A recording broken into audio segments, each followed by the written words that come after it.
Voilà, alors l'activité 2, page 50, écriture décimale ou fractionnaire, dans le manuel présent sur internet, Césamat. Alors voilà, voilà l'énoncé. Alors l'énoncé.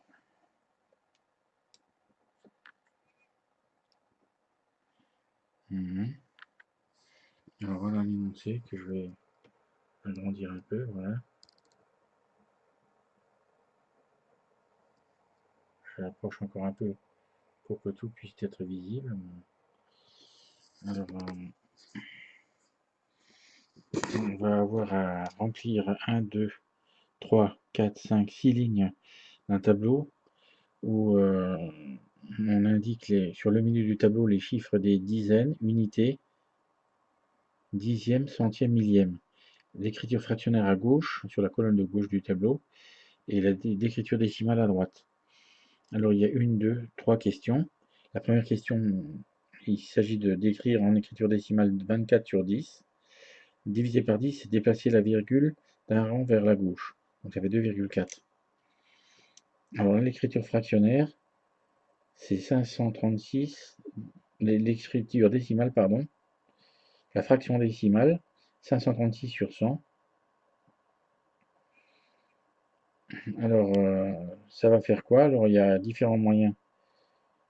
Alors, 100, alors il y a différentes possibilités. Soit on complète le milieu du tableau et ensuite le tableau de la colonne de droite, ou alors on peut faire différemment. Par exemple, 536 divisé par 100, c'est déplacer la virgule de 2 rangs vers la gauche.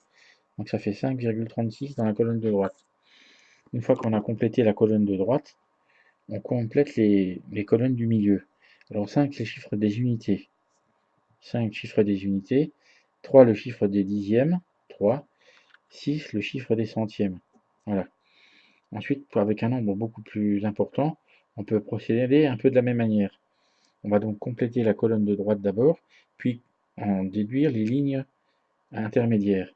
Alors 41 235 divisé par 1000, ça fait 41,235. Alors on a le chiffre des dizaines, 4, le chiffre des unités, 1, le chiffre des dixièmes, 2, le chiffre des centièmes, 3, le chiffre des millièmes, 5. Voilà pour la deuxième ligne. Il s'agit pour nous de nous intéresser à la dernière ligne, petit c, de la question 2. Alors 5 sur 10, en écriture décimale, ça fait 0,5. Alors le chiffre des unités, c'est 0.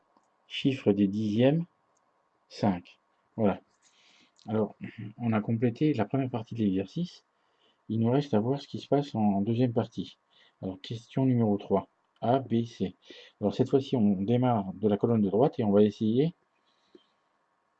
de trouver la colonne de gauche en nous demandant s'il faut compléter les intermédiaires d'abord ou la colonne de gauche pour commencer. Alors, comme on a cette fois-ci l'écriture décimale, on peut faire l'un ou l'autre. En fait, le plus simple, c'est cette fois-ci, à l'inverse de ce qu'on avait fait au départ pour la question 2, compléter cette fois les lignes et colonnes intermédiaires, les colonnes intermédiaires et ensuite la colonne de gauche. Alors, pour 15,3, question petit a, alors 1 c'est le chiffre des dizaines, 5 le chiffre des unités et 3 le chiffre des dixièmes. Alors, on ne va pas se servir des lignes intermédiaires pour trouver la forme, la fraction décimale. On utilise la case de gauche. Alors 15,3, ça fait 15 divisé par 3, par 10, pardon. 153 divisé par 10. Voilà, nous y arrivons. Donc ne pas être trop pressé, sinon on fait parfois quelques erreurs faciles. Alors il faut savoir qu'ensuite, soit on fait comme on a fait et on complète les lignes intermédiaires, soit on complète tout de suite la ligne de gauche, la colonne de gauche, pardon, et les colonnes intermédiaires. Alors ça fait 967 sur 1000. Voilà, alors on peut donc faire différemment de la première ligne, petit a de la question 3 et commencer par indiquer le résultat de la colonne de gauche. Alors, on complète les colonnes intermédiaires. 0 pour le chiffre des unités, les dixièmes 9, les centièmes 6 et les millièmes 7. Voilà. Alors maintenant, il nous reste encore un résultat, la question C, 12,89. Alors on fait comme à une petite a ou comme au petit b. Alors on va faire comme au petit b, ça fait 1289 divisé par 100. Et on s'aperçoit que pour compléter les colonnes intermédiaires, on n'a pas besoin de regarder ce qui se passe sur la colonne de gauche, fraction décimale. On se contente d'observer la colonne de droite, écriture décimale, qui nous donne les réponses. Alors 1, c'est chiffre des dizaines, 2, chiffre des unités, 8, chiffre des dixièmes, et centièmes, 9.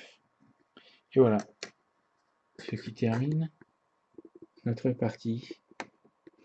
Alors,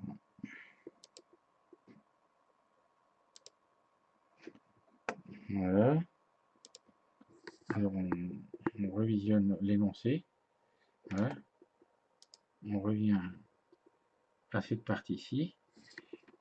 J'indique le résultat, ce qui va nous permettre de clore cette vidéo et ce qui vous permettra de pouvoir la visionner sur